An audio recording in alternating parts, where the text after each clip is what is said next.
the Carpathian Mountains, the Danube River, and the Black Sea gave birth to the wildest country in Europe.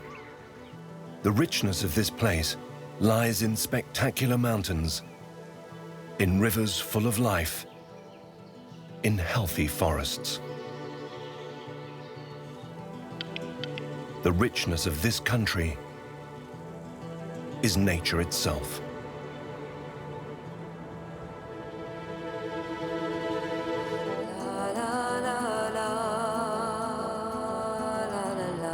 Our story begins with the long-awaited arrival of spring, a season of hope when most animals prepare for a new cycle of life.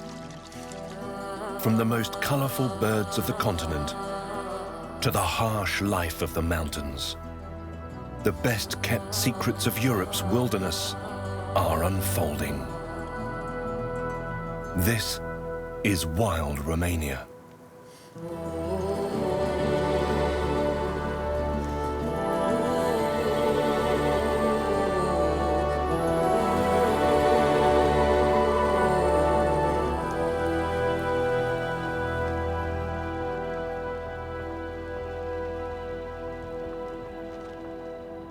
The Danube, the river that links Europe from west to east, now seems to be frozen in time.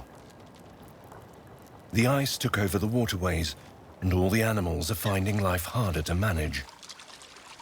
The few unfrozen puddles are essential for survival. A great egret is looking for a fishing spot. But the true specialist of this area has a better strategy.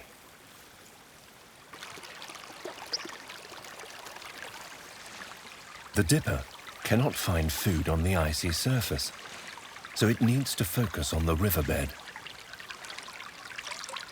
This seems like a good place.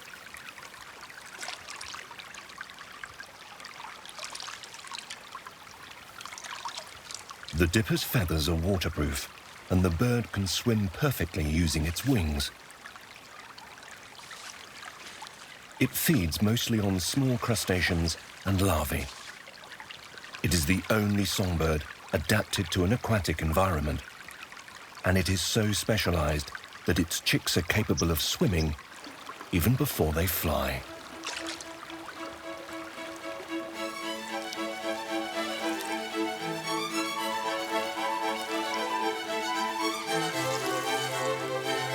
As soon as the temperature rises, the river starts to melt.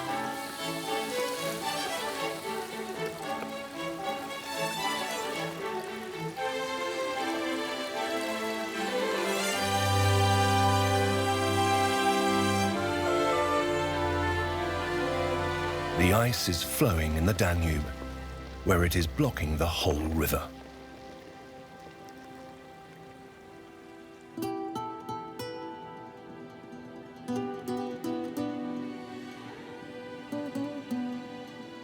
Half of the Carpathian Range forms the country's backbone. Winter in the highest mountains of the country can be really harsh, and few animals dare to confront it.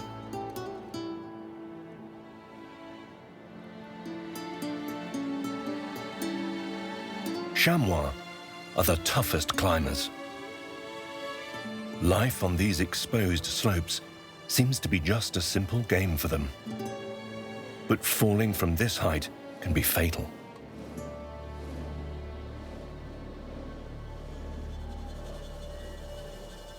The chamois live in all the high mountains of the country.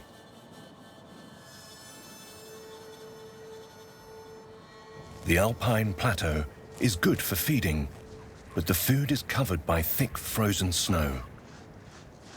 The animals have to dig for it. They search for dry grass and blueberry or cranberry leaves. Not much, but enough to survive the winter months.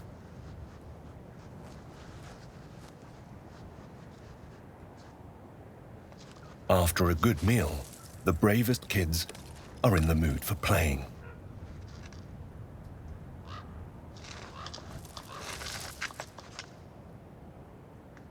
Downhill, it's always easy, but going up is the real challenge.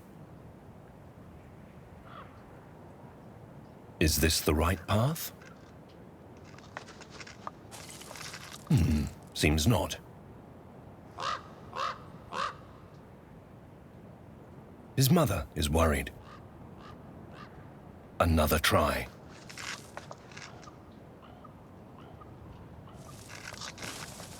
Not this time either. It's hard to find your way back when everybody has an eye on you.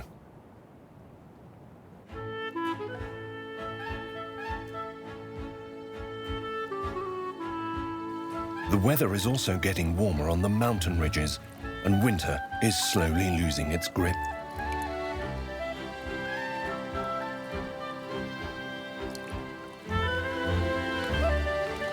Downhill, forests are also thawing, and the first signs of spring are starting to appear.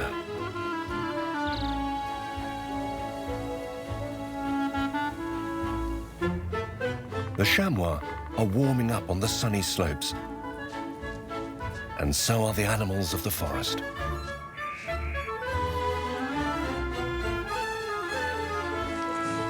Everybody is enjoying sunbathing.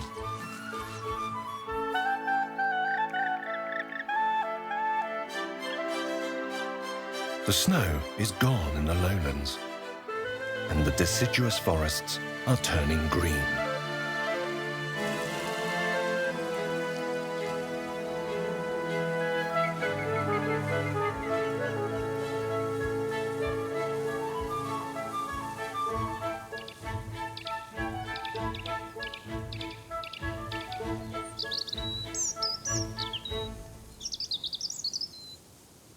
The forest floor is still dry, but there is enough food if you know where to find it. The blackbird is an expert in foraging on the ground, where it is looking for earthworms and insects. But something else is moving through the leaves. This home belongs to a family of bank voles.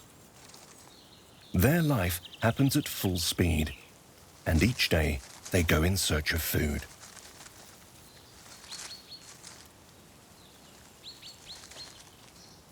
Caution must be taken, though, since they are also on someone else's menu.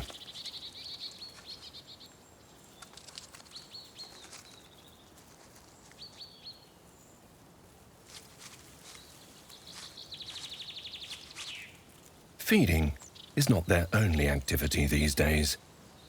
All this running has a different purpose.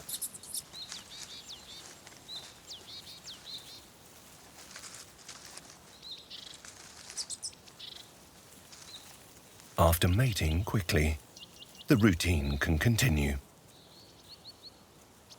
However, things are not so simple for all animals.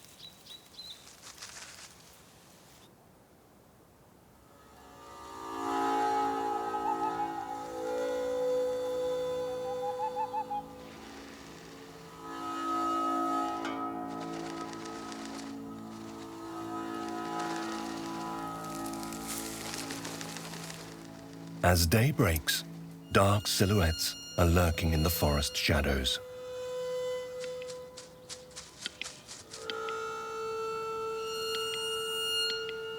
This is the stage for an unusual performance.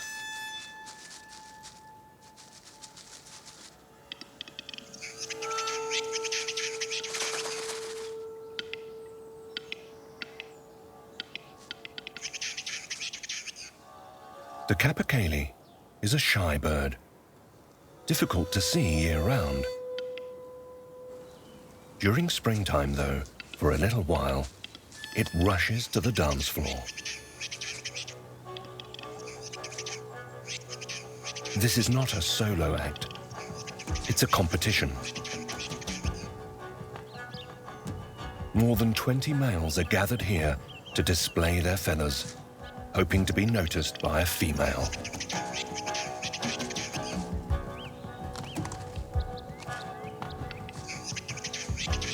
The oldest males have the prime spots, and they are the best to learn from.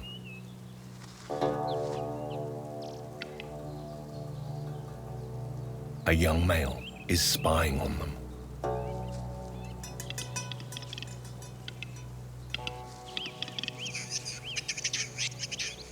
It needs to learn the game.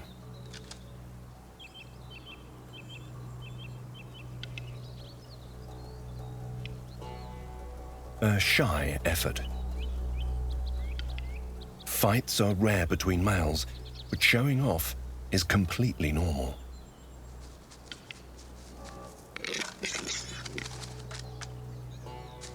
Challenge accepted. After a high-flying display, tempers flare.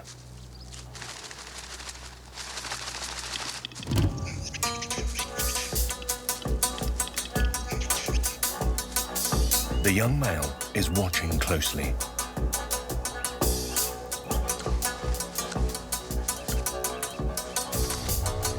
While the two old males are caught in a fight, the youngster is checking the leg. But he doesn't have much time. The rightful master returns.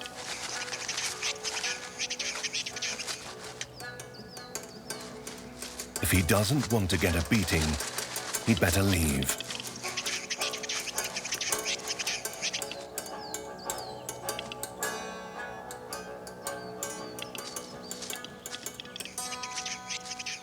But all this fuss is not in vain. A female looks on curiously from a fir tree. She is being noticed. The male begins to carry out his ritual even more fiercely than before.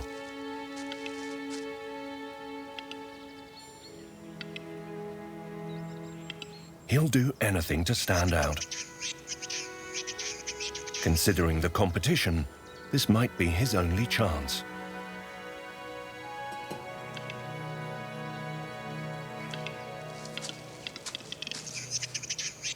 Once the female descends to the ground for a closer look, the males gather to compare their strengths.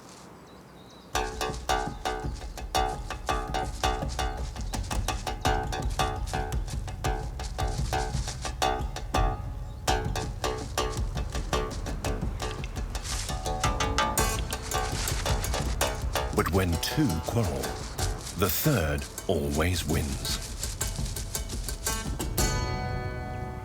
Such leks, with so many capercaillies on display, are very rare. Protecting this habitat is crucial for preserving this unique ritual, displayed in the Carpathian forests since ancient times.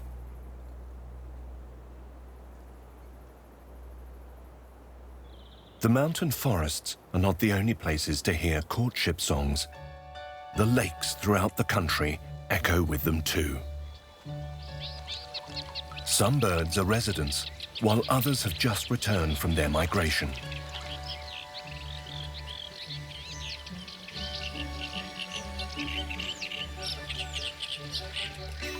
Romania has almost 400 species of birds, 2/3 nesting here. These feeding spots are very important during the spring migration because they help the birds get back into shape after the long trip. The competition on the lake is not just for food, but also for finding the right mate. The great crested grebe is not very good at singing, but he sure is a fantastic dancer.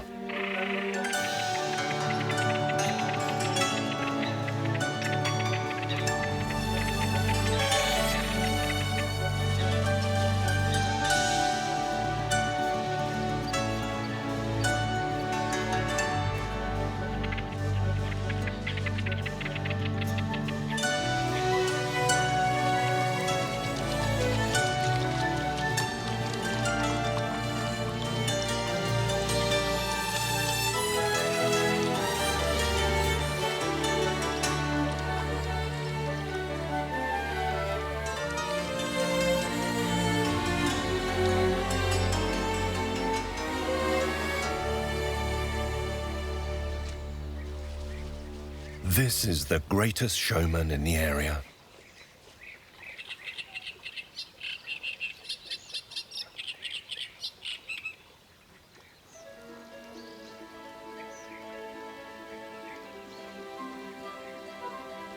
When you are not good at performing or dancing, you need to prove that you are a good parent. The male bee eater puts a lot of effort into it. After the insect is dead, he makes an offering to the female. Pairs are usually monogamous, and they stay together from year to year.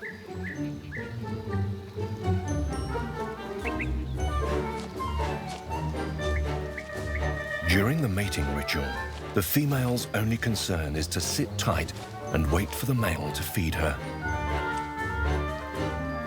He proves to be very good at it.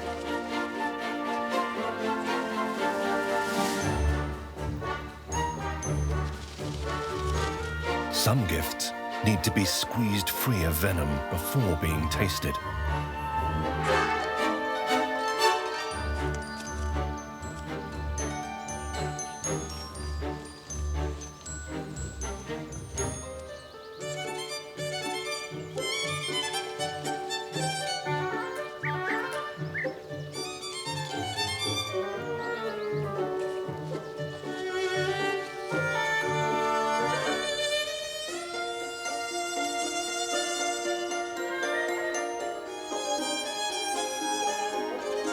Even though the pair seems bonded, a suitor tries his luck. The female has a guilty look.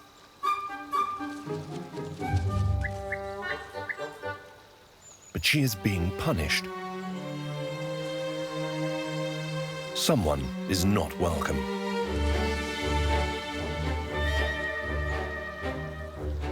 Once everything's back to normal, the male takes action.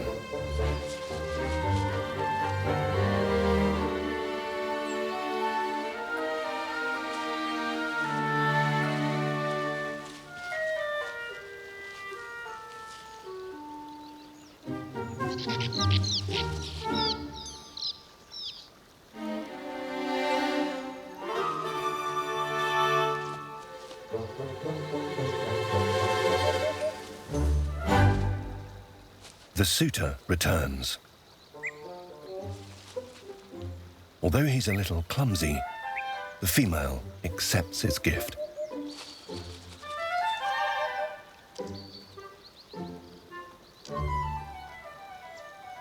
He continues to bring her insects.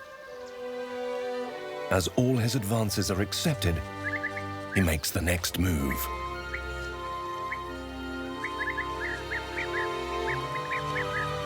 So far, so good.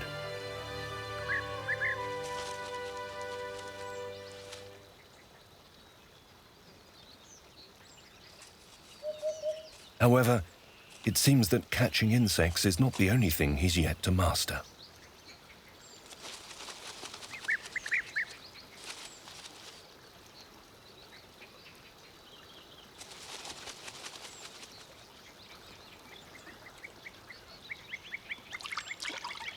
Some species prefer other gifts. A female kingfisher is looking for food in a small stream. Someone is watching closely.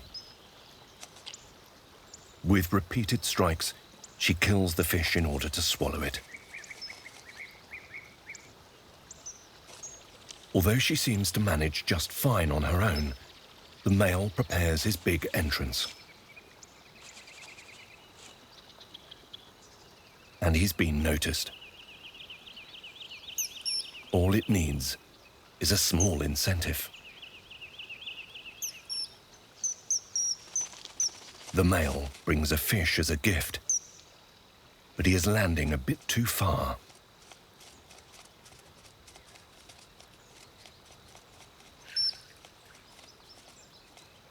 Foreplay is not an easy job.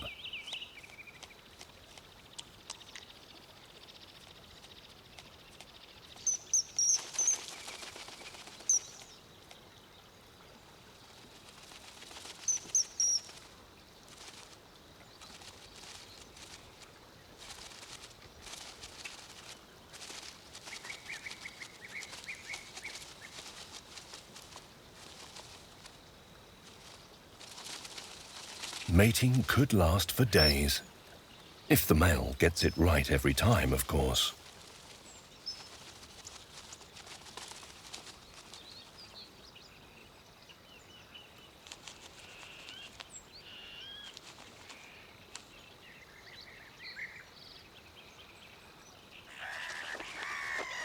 The lake vibrates with a frenzy of nest building.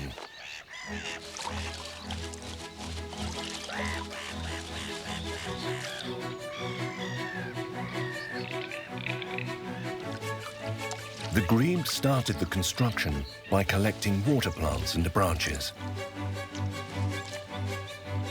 With any couple, there are always different opinions about what goes where.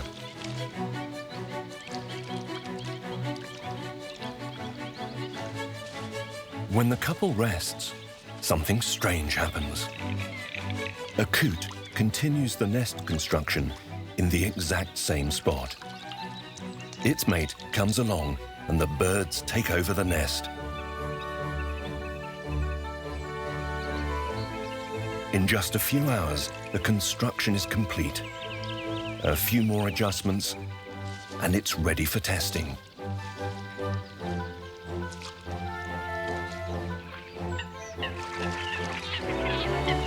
While the coots are busy, the female grebe returns.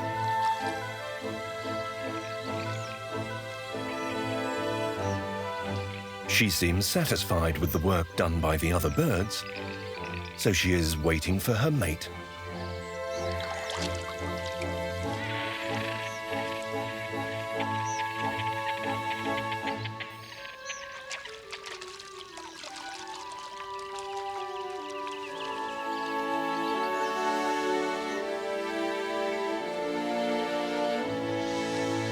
The coot returns and looks surprised by the new lodgers.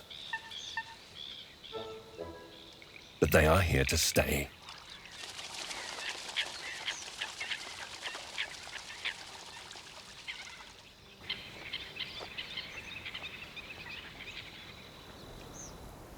For safety reasons, some species are building nests in completely inaccessible areas.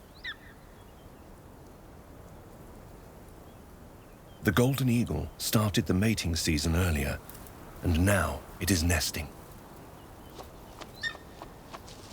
The pairs are monogamous, and they stay together for many years. 2 helpless chicks hatch mid-spring, totally dependent on their parents. The golden eagle is not the only species that uses the cliffs. Without knowing it, this young bear approaches the nest of a bird that you don't want to upset. The peregrine falcon. One more step, and it will be too close.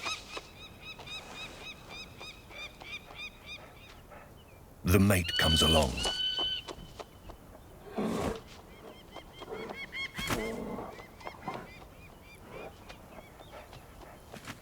Intimidation pays off.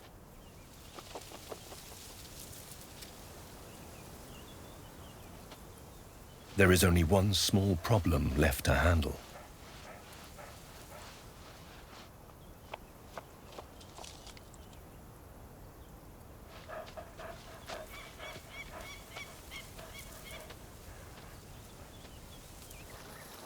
When the cliffs are not in your reach, to build the nest, you must use other methods to make it hard to get.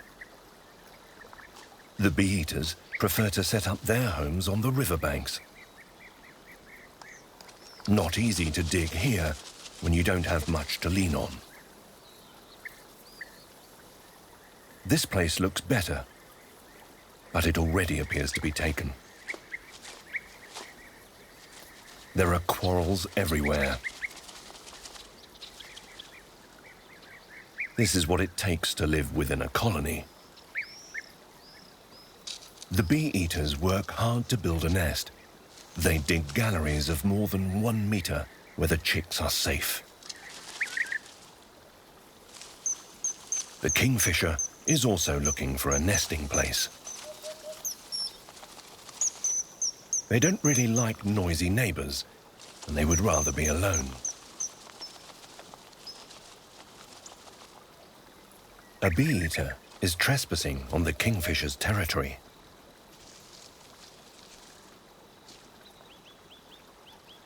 And it is not alone.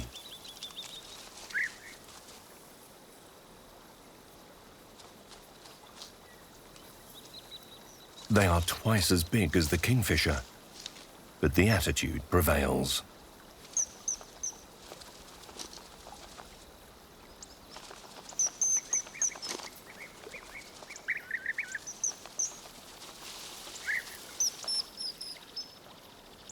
Maybe the bee-eaters have learned their lesson and will leave them in peace.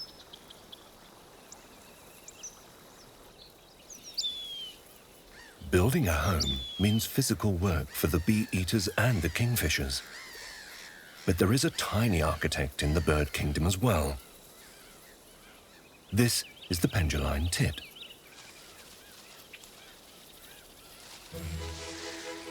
The male builds a sophisticated nest, often hanging above the water. He uses plant fibers, reed, and spider silk, which he weaves in a complex structure. His attention to detail is absolutely stunning.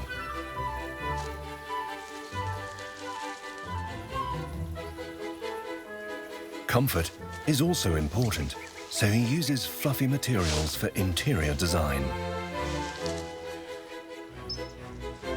Once the construction is almost ready, the penduline tit starts singing to attract a mate.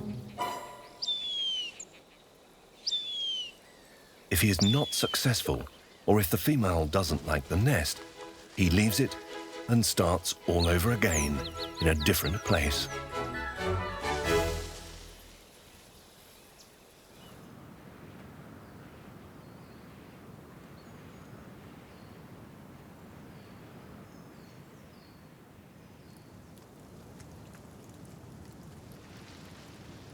The spring comes with a moody time.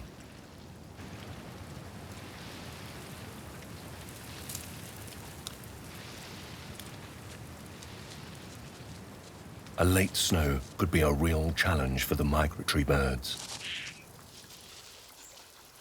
The resident ones have more experience, and they store air in the plumage for warmth.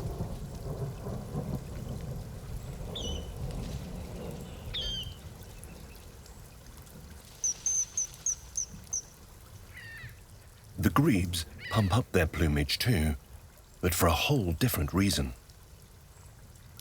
Under the wing's protection, away from the rain, there are 2 chicks that hatched a few days ago. They are eager to explore, even if they are not allowed to go out just yet.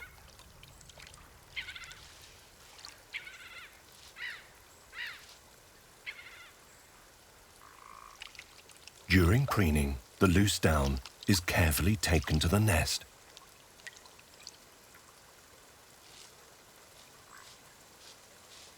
By swallowing it, the chicks are able to regurgitate undigested food and potential parasites.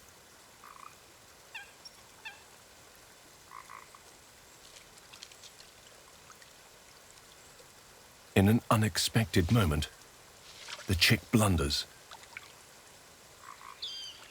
He is not crazy about cold water, so he rushes back to safety.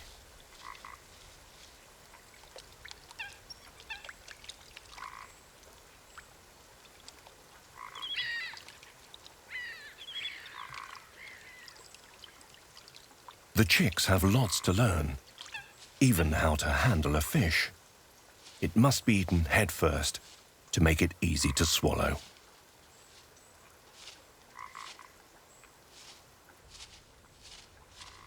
But the chicks are lucky.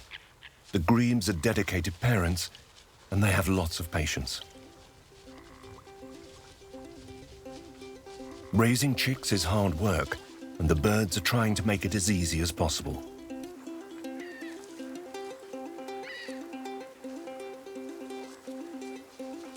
The rain doesn't seem to affect the animals' activities too much. The water birds have a waterproof plumage, even when they are chicks. But not all species are as lucky.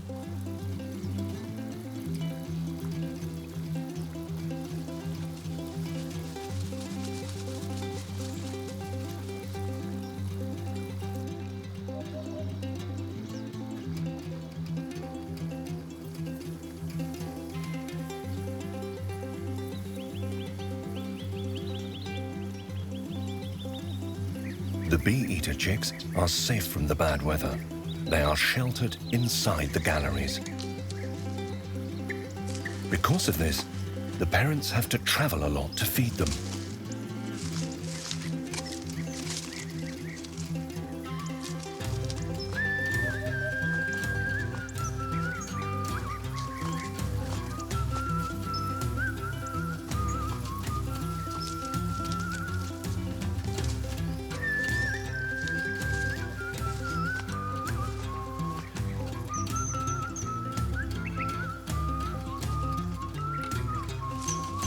The kingfisher family is also very active. Since they don't migrate like the bee-eaters do, they have time to bring up more generations in 1 year.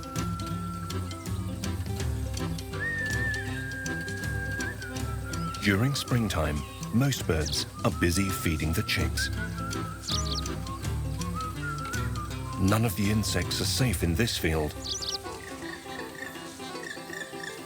Not even the ants. Usually, the black woodpecker is looking for food up in the trees. This time, she is drawn to an anthill.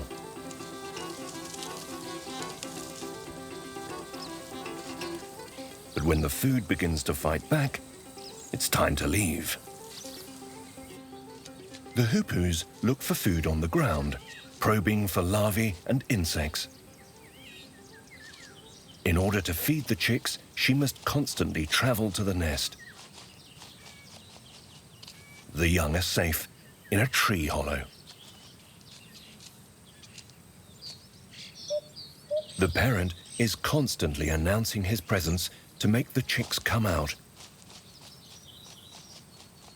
But it seems like they're not ready yet.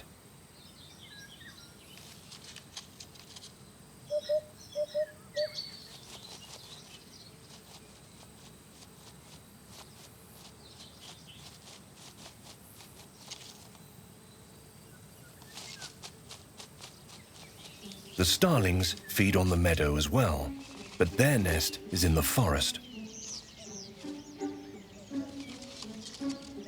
The time when the chicks should come out and learn how to fly has arrived, and the starling is trying to call them out.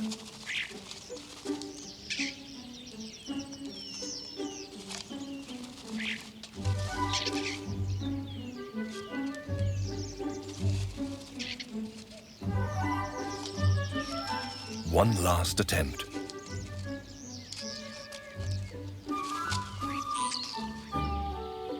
A braver chick is lured by the juicy snack.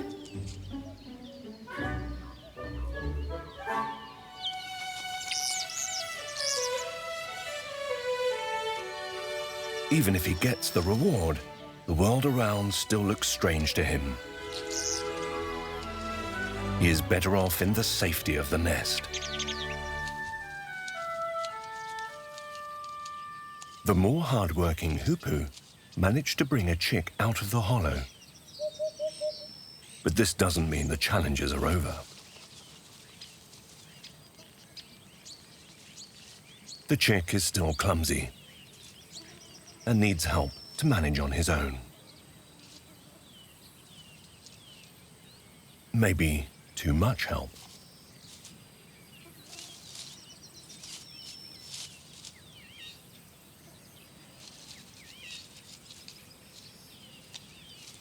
One more try. Finally.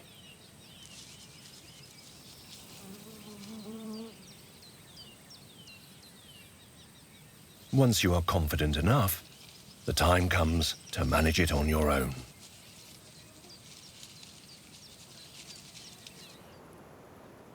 Back in the mountains, the eagle chicks are far from being independent.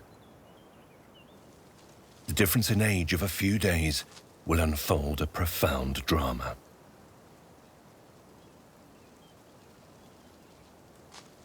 The older chick is much more active. Every step strengthens his muscles and makes him more independent. Even so, he needs help to feed properly. One of the parents returns to the nest, and the older chick is the first to be fed. The more he is asking for, the more he gets.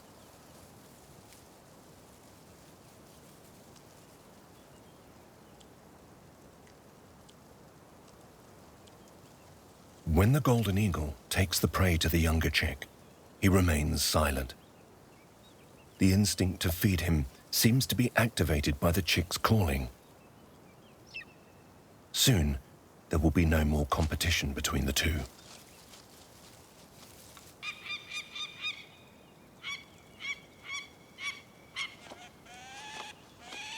The falcon chicks are bigger, and they persistently ask for food. Mission accomplished. Having a siesta is also on the schedule, and the chicks enjoy the good times.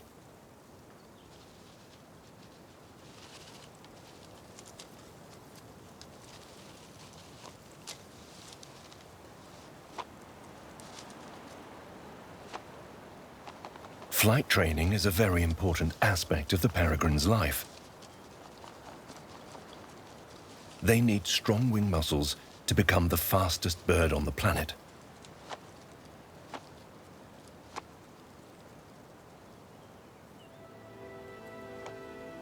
In the golden eagle nest, the mood is different.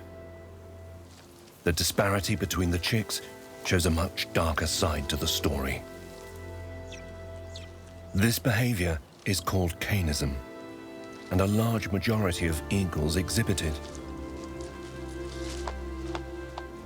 The older brother makes sure he will get all the attention and all the food.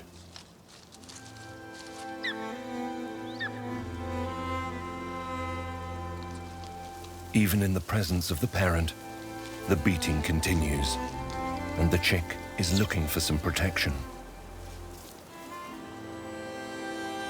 When there is no place to hide, the only escape is to run away.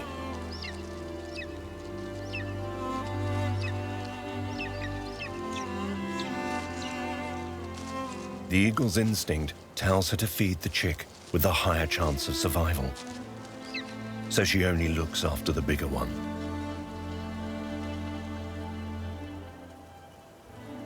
The smaller chick cannot ask for food anymore, so he is left aside.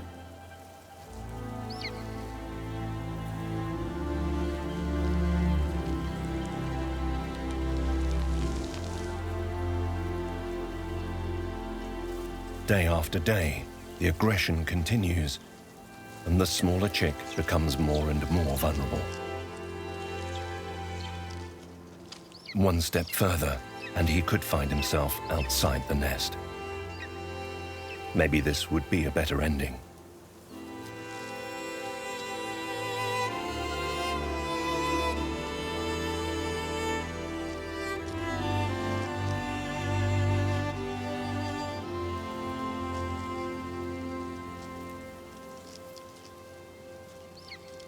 The wounds are taking their toll.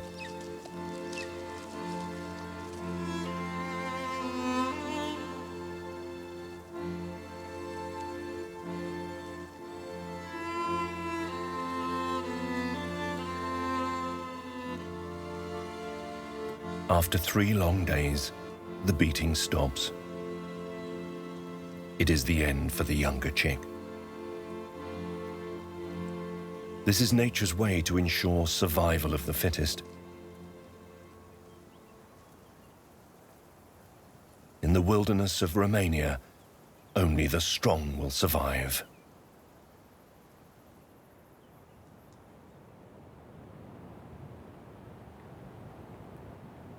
While some birds already have big chicks, others have only just started to mate.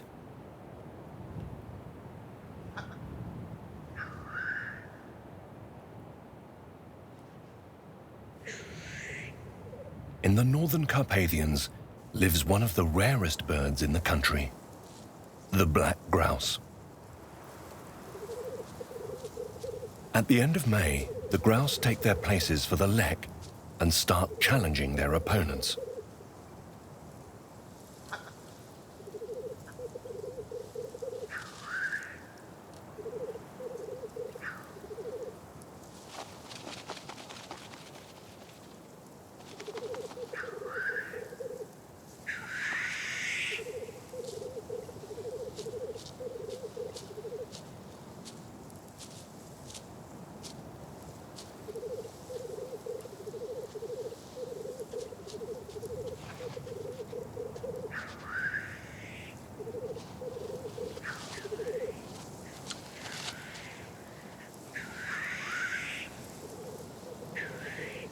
Without the females around, the males are not willing to fight in vain.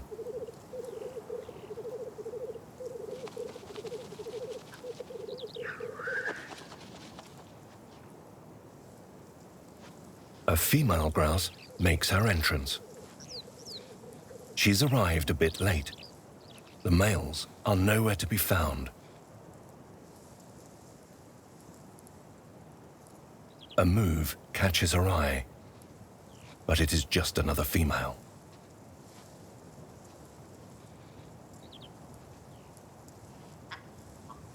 Although she is trying to call the males, no one answers.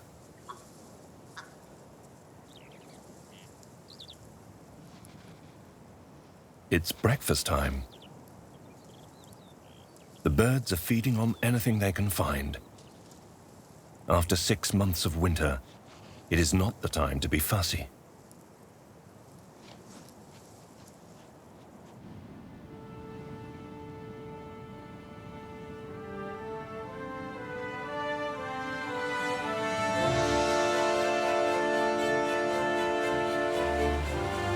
Once the last snow begins to melt, the mountain springs are flowing into the lowland waterways. The biggest rivers in the country are meandering to the floodplains, carrying lots of silt. These sediments are stored, and they create a fertile soil. Sooner or later, every stream's journey ends up as part of an even greater river, the one that forms the country's southern border. The Danube crosses almost 3,000 kilometers through 10 European countries. 1/3 of this length is flowing through Romania. Along its route, very few natural habitats have remained the same. In the past, the waters were overflowing each year into vast floodplains. Nowadays, we can only see this site in just a few places, like this. Formed between two branches of the Danube, this area reminds us of how the river used to look in the past.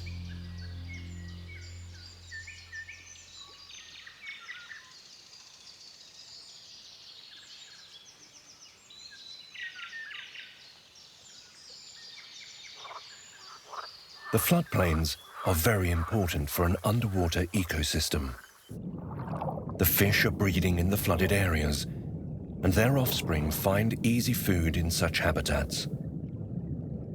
These important places are disappearing all over the continent.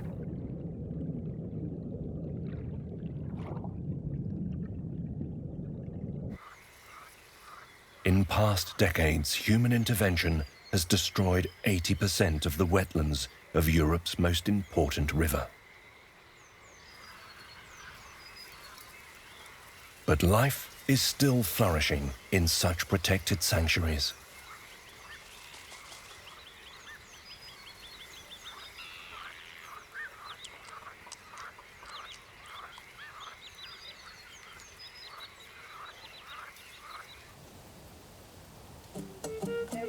Next to one of the most important wetlands in the country lies one of the driest.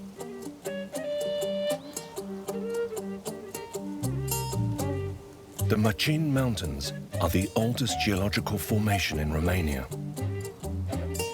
Hundreds of millions of years of natural erosion have carved these cliffs. Bizarre-looking granite boulders capture the ancient history of this place.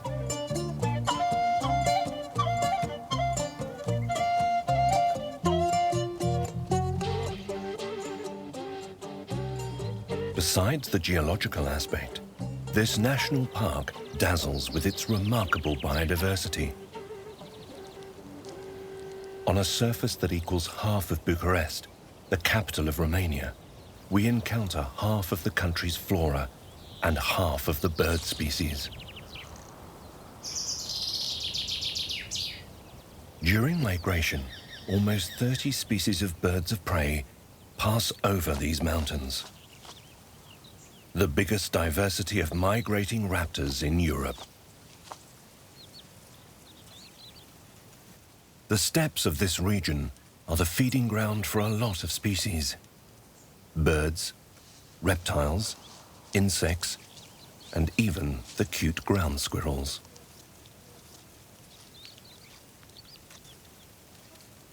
Danger is never too far away here.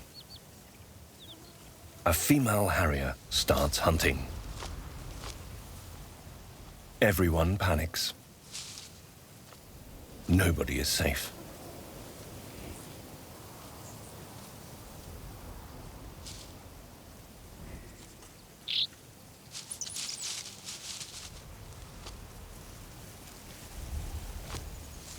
There is a lizard on today's menu. With so many species in one place, there is plenty to choose from.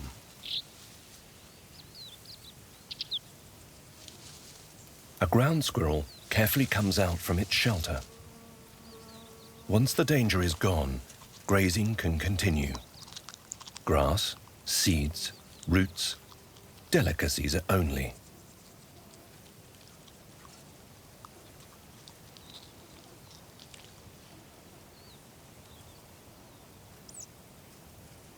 As days are getting hotter, even the cold-blooded creatures need shelter.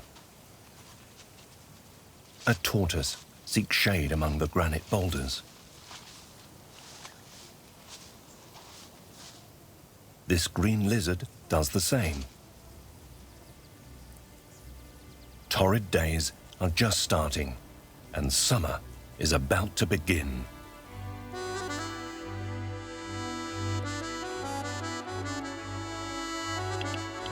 Having 3/4 of European bird species, Romanian habitats are very important for preserving this huge variety.